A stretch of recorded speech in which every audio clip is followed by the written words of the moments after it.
Hey everyone, Happy New Year! Happy 2020. It is January 1st, 2020. I am showcasing to you what I wore for New Year's Eve because I feel like it was not fully appreciated last night. I hope everyone had an amazing New Year's Eve, whether you went out or you stayed at home, which honestly I would have preferred. I am really someone that finds importance in the new.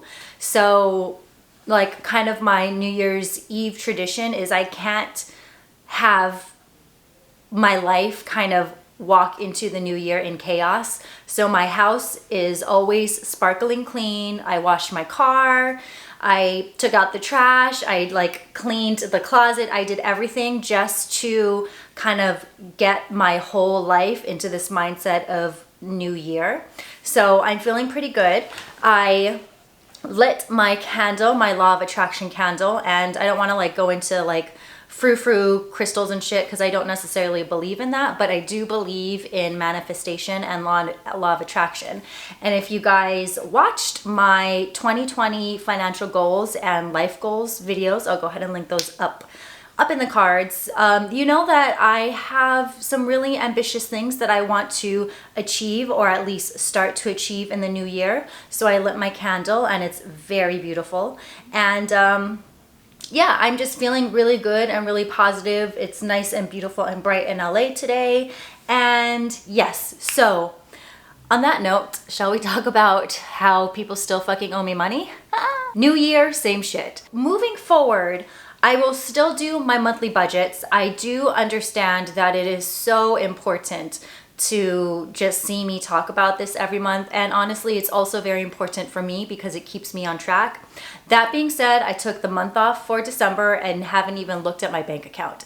And that shit is scary because I am very anxious because I didn't get paid in December. When I paid off my student loans, I knew it was at the risk of freaking out a little bit because I knew that I may not be getting paid until January. So I anticipated this happening. I was hoping brands would prove me wrong, but I knew it was going to happen. And thankfully, I had more than $1,000 in my emergency fund because I have been using it.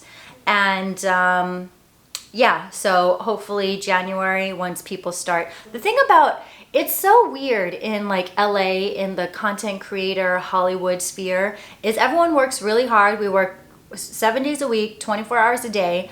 But once Christmas comes, people are off for 2 weeks. It's like, do you guys not want to make money? I am confused. Every year it's like this. So no one's going to come back until like January 4th. Oh God, it's the 1st only? So it actually would have been a really good month for me to do a budget because you guys obviously see my budgets being, my income being very large. And this in December, I had 0 income and was definitely living by, you know, by almost freaking out every day. So it probably would have been a really good budget video to do. But on the other hand, it was just like, I couldn't anymore. Like I paid off my debt. I gave you guys all I had for 2 years and I just needed a break. So now we're back. But speaking of that, moving forward with my budget, I think I'm going to, instead of doing actual numbers, I'm going to do percentages. And like I said, we'll see how it works. I'm going to try and do it that way because I feel like I need to take back some of my financial privacy a little bit, but I also need to show you guys my monthly budget breakdowns. So a lot of you guys had the suggestion of doing percentages instead of actual numbers. So I'm going to go ahead and give that a try. That will be tested out for the February budget because I will be budgeting this month. And yeah, let's see how it works. Again, if it doesn't really work, then I'll go ahead and go back to my like actual financial numbers. But I really don't want to do that. So I'm trying to give you guys what you need, but also give myself what I need. And I need to find that balance. So just know that once February comes around, you'll be seeing more percentages and less actual numbers. And just let me know how that works for you. So I was afraid of this, and you guys know, if you watch my monthly videos, we have like this mutual respect and towards each other. But once I paid off my $200,000 in student loan debt, started going a little bit more viral, not in the sense of like millions of viewers, but in the sense where now YouTube is throwing my video into people's like main page that have never seen me before. I knew that I would definitely be getting hate in that video because people wouldn't really understand the real message behind it, and I did. And on December 31st, on my Instagram, if you follow me, I posted a series of 3, I guess like pictures, slideshow pictures about my 10-year journey. And the reason I get so upset at people who sum up me paying off my debt in 2 years because I'm a spoiled rich kid, or because I have a sugar daddy who did it all for me, or because I'm a stupid influencer who gets paid off of her looks and doesn't really do any work.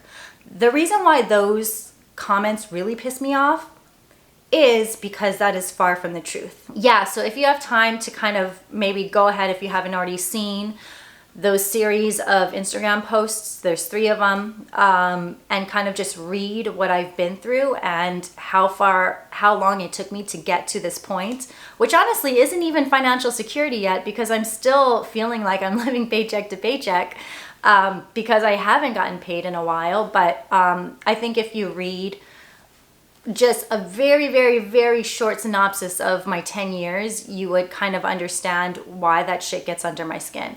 And normally, you know, people saying bad things about you would normally get under people's skin, but I don't, you know, it's the weird thing of YouTube where people think they can say whatever they want. But yeah, I would suggest that you guys kind of read my journey, because it's really easy to see the end result, but you kind of forget. I mean, a lot of you are new. You are new to me for the past 2 years, so you don't actually know the real struggle of me living on $20,000 a year and dealing with sexual harassment from a boss, because that was my paycheck. And yeah, it's just, you know, it's really easy to forget that there was a journey before this started. So please read that. Anywho, let's see.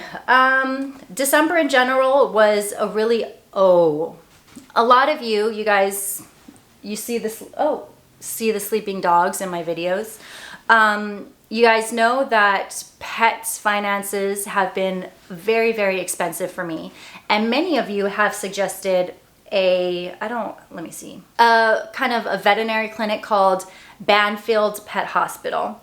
And basically, from my understanding, it is a subscription, a monthly subscription, that depending on what level of subscription you get, you have access to unlimited vet visits, spay, neutering, all your shots, dental cleaning under anesthesia, and like a percentage off of medications that they need. And I've always been like, yeah, okay, yeah, whatever. Thanks for the advice. But in December, when I spent $800 on the vet to have the boys just checked out, for us to take them on the plane to Houston for Christmas, I was kind of over it. And we do have health insurance, pet insurance for the dogs. And that's been a lifesaver because Luke has been in the hospital. But the thing about pet health insurance is that you have to pay for it initially, and then you have to send in kind of your like breakdown invoice to, I use Nationwide Pet Insurance, who is very good. I got paid quicker.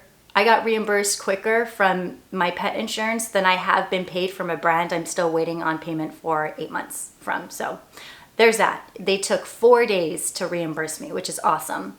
However, the thing is that you don't know how much you're getting reimbursed. You don't know if you're getting reimbursed. So you're really actually just spending a lot of money out of pocket.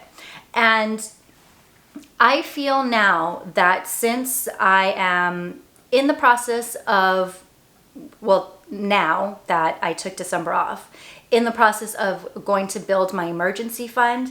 I actually feel that maybe switching from pet insurance to Banfield veterinary clinic might actually be more beneficial for me. So Brian actually pays for the pet insurance. However, since I'm the one that's home the most, I'm the one that pays for their vet visits and then gets reimbursed. So I spend a lot of money on them, even with insurance. So I'm thinking that since Banfield is kind of seemingly all-inclusive, so you pay, like I said, the monthly fee, and then you get free everything essentially, depending on what level you get. And it actually is the same price. The one I want to get the boys is including dental, and that's like $50 a month, and Brian pays $50 a month for their pet insurance, so I think I might make the transition. And because I am in the process of saving for my emergency fund, if there comes a time where we have to spend money on a surgery, I will be prepared because I will have my fully funded emergency fund. So that's where I think I'm going to start transitioning. I do need to see if there's a clinic near me, because obviously that makes a difference. But honestly, like, let's see, $50 per one dog is $1,200 a month. And Brian and I spent $800 each dog. So we spent $1,600, though health insurance did cover some of it, on their dental. So already it's cheaper than having pet insurance. So anyways, you guys know pet ownership is very expensive, and that might be something that you look into. So thank you for everyone who recommended Banfield. I finally listened to you after 2 years. I feel like that might be the transition that we're going to. Another word. So I mentioned in another video that our LADWP Water and Power bill has been out of fucking control. And you guys said call them, see if you can get a breakdown of where your energy and water is going. And some of you suggested to do laundry at like 7 p.m. where things are down. So I decided to kind of just see how December went, because Brian and I were essentially out of town for like a week and a half. So I wanted to see if no one used any power for a week and a half, how our vet bill or how our energy bill would decrease in number. And I literally woke up to this yesterday. Okay, so this is from January, March, April, May, June, July, August, September. So this is from October 24th to December 27th.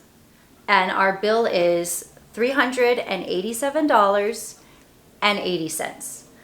And nope, it is $389.19.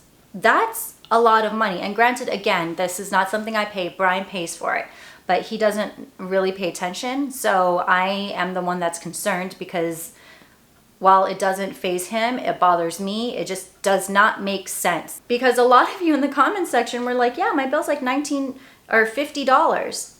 And I'm just really confused, because for the month of December, we weren't home. So that's like $130 a month.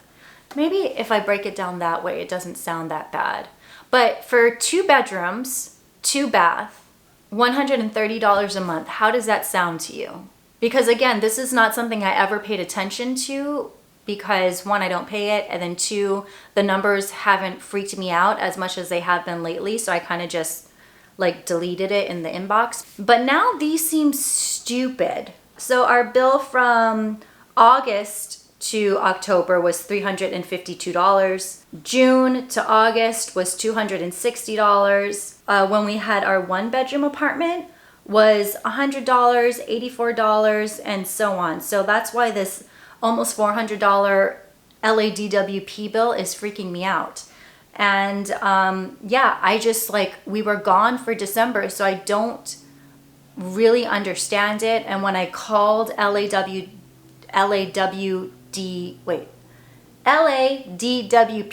there we go. When I called them and asked them if they can give me a breakdown, they said they don't do it. So I don't know if I'm asking for the wrong thing or they actually are useless.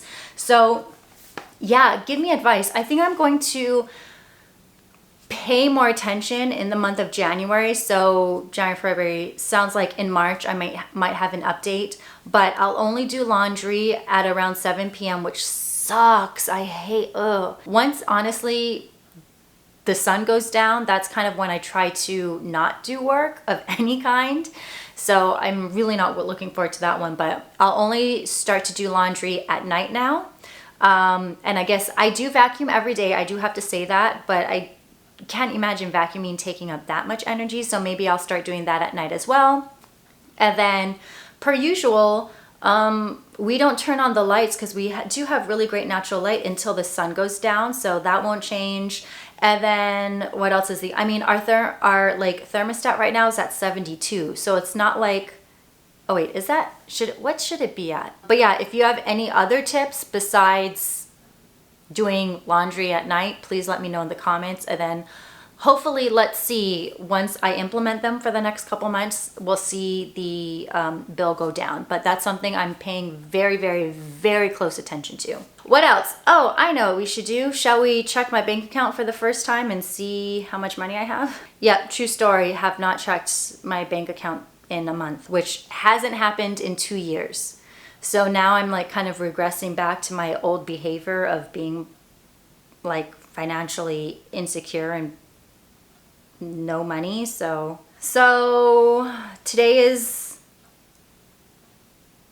rent. So that's $2,000. So I'll have about $1,000 left in my bank account. And a couple years ago, I would have been so ecstatic about that number. But once you start growing and making more money, the minimum you're willing to have in your bank account keeps on growing up. So old Asia would have been very excited about that because I'm in the positive, because there are definitely times back in the day, just 3 years ago, where I was overdrafting in my bank account. But hopefully once people start getting back to work, I will come home to a paycheck one day, hopefully.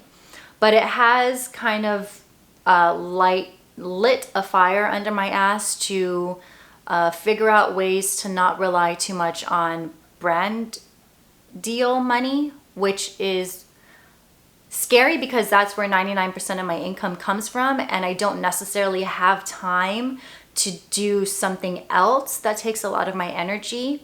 And you guys are always like, put more ads in your videos.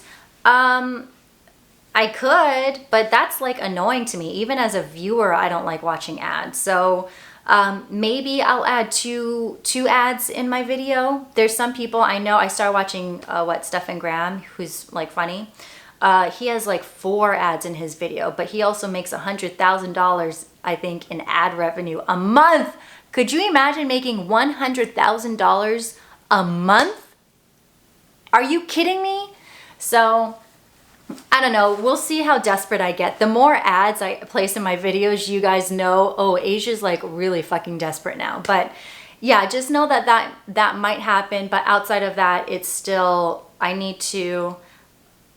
think it's time to start branching out of content creation. I don't know, maybe I need to start focusing on my 2020 life goals sooner than I thought, right? But anyways, oh, we have to go to lunch. I'll probably post this video on Friday because that's just my schedule, but I want you guys to take the time today or sometime before Monday to really, really hone in on your goals for 2020. And again, I kind of just briefly talked about it, but I'm someone who likes candles. This is my Law of Attraction candle. People like crystals or whatever. And for me, it's kind of every time I look at a candle, doesn't have to necessarily be a Law of Attraction candle. It can just be whatever candle you have around your fucking lying around your house. But every time you look at it, if you set it, light it with the intention of success. Every time you look at it, think about your goal and what you want to achieve. A couple years ago when I was like super struggling to figure out who I was and what I wanted to do and still selling stuff to pay rent, I would watch The Magic. And I watched it on Netflix, though I did have a DVD. So go ahead and check it out. It's basically all about law of attraction. And I would fall asleep to that because I was so desperate. I wanted to fall asleep to positive thoughts in my mind. I have found that when you put yourself in a situation to be open to receiving, that's when things start to happen. Sometimes I would light candles for paychecks. That was my intention. I need money. I need a money candle.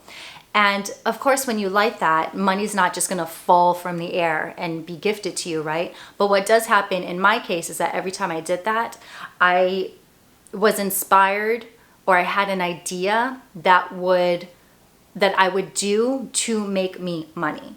So for me, I don't really want to get all frou-frou in this video because I don't know if this is like the audience for that.